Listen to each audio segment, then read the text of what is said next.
Ito, kuha tayo ng carbon na isa. O yan, legit. Legit ang carbon, ano?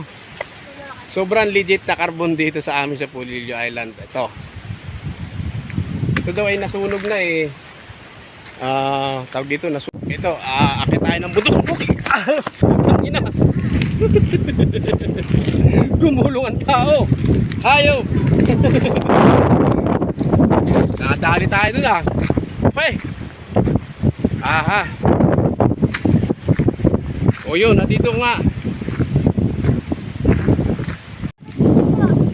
So bali ito yung ano. Ito yung may simento po, simento. Oo nga oh. May simento pala dito. So dati pala dito iniimbak talaga yung ano mga carbon na to. Ito nakatambak oh. So sa hindi naniniwala talaga may carbon dito sa amin, ito po ha, patunay pong carbon po ito. Yan, carbon po yan. Malawak pala ito simento nung araw na ano, pinag-iimbakan na itong mga carbon na to. Oh yan oh, kahit sa lumingo ka, puro carbon yan. Oh. Carbon yan, nakikita nyo yung itim na yan. Lahat yan, carbon. Oo nga oh. Ito nga, carbon nga ito. Legit. Legit na carbon. Ito sinasabi ko. Ito, kuha tayo ng carbon na isa. O yan, legit.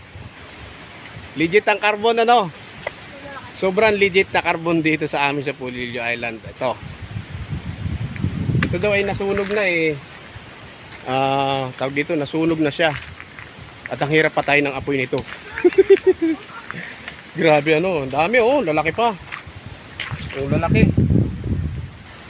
Oh, lalaki ng carbon. Oh, yan, parang bato siya. Ang lupit no?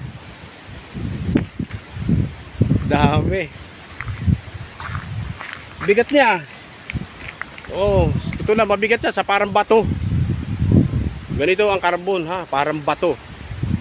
Legit. So gusto ko magdala ito sa Maynila, kahit isang tipak nito, no? Dala ko sa Maynila nito. Kasi souvenir, siyempre.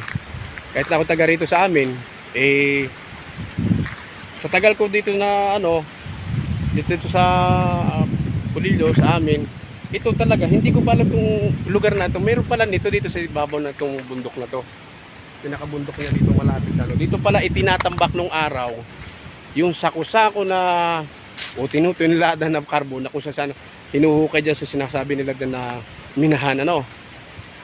Sana makapunta ako doon sa pinagmiminahan nito. Someday papasal lang ko yung pinagmiminahan nito. Pakita ko rin sa inyo no. Kung saan minimina itong carbon dito sa amin.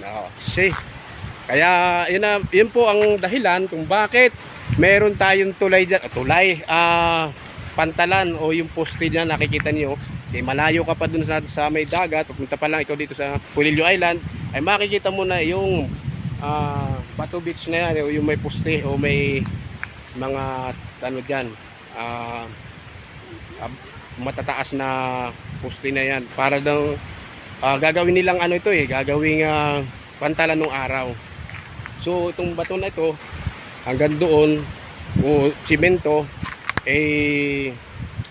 siguro gagawin ano yan ng isang pagano lang na ano na tulay. So tagos ito hanggang doon dahil para mabilis yung pag lalagay nila sa lancha. So ang dami oh. Kita nyo to, simento nung araw. Hindi ko alam kung simento, totoong simento to ha. Kung bato lang to. Kasi mga legit na ano to, mga galing sa dagat na tawag dito corals, yung pinakaano niya. Galing. Oh, tambak oh, dami. Ayan oh, tambak na carbon. Okay. Thank you so much sa inyong panonood. Maraming salamat at kayo ay tinapos ninyo ang aking video na to. Thank you.